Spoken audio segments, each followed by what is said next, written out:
This is Neil with Efficient Automation Services. I'm here in the field. We're going to show how to build an AHU program from scratch, from the beginning. So for this one, it's going to be a couple different parts. We're going to do just the basics on the beginning. So I'm already in engineering mode. Here's my blank wire sheet. I've already got my palette pulled up with my Honeywell spider tool pulled up, and we're going to look at physical points, software points, just right now for the time being.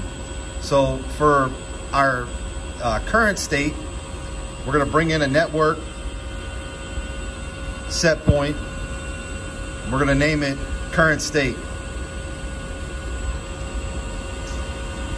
Once it comes in, it's going to come in reading as a temperature.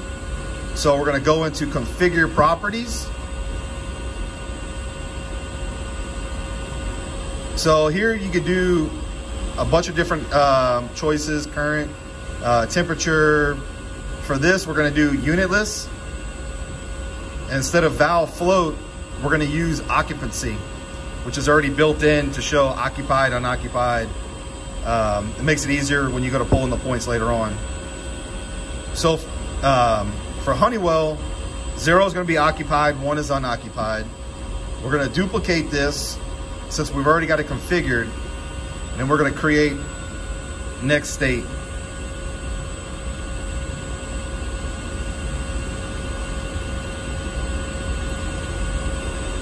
Now with this, because of the fact that when it goes occupied, it's gonna send out a 0. So we're gonna need to throw in a select block.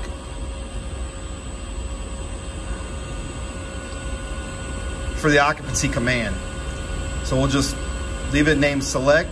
We're gonna take this output, put it right here to the X. Then we're gonna right click, configure the properties. So default, everybody's different. I like to make mine occupied when it fails. 0 is going to be a constant, and that's going to be a 1. 1 is going to be a constant, and it's going to be a 0. You got 2.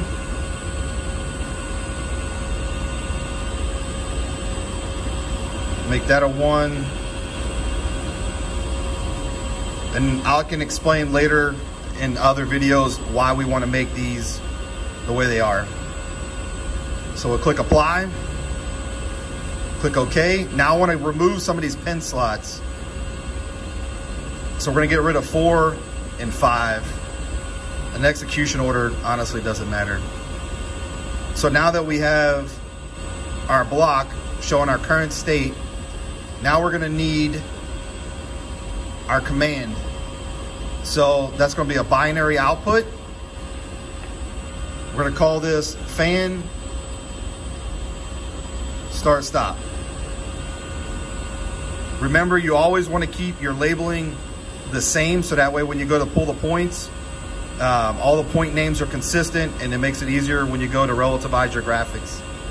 So we're going to say whenever we're occupied or standby, we want to bring the fan command on. So that's the very basic part. Now we're going to start getting into a few other items. So let's see.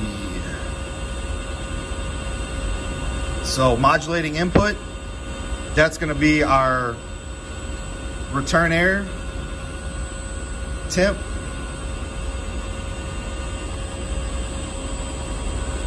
So we're going to go here, stretch it out a little bit, go to configure properties. These are 20K. We're going to use temperature, and then for us, we're going to use Fahrenheit. If you don't choose it now, when you go to pull the point in, you're going to have some conversion issues. So then, since we've already created this one, we're going to duplicate it. We're going to call this DAT, discharge air temp.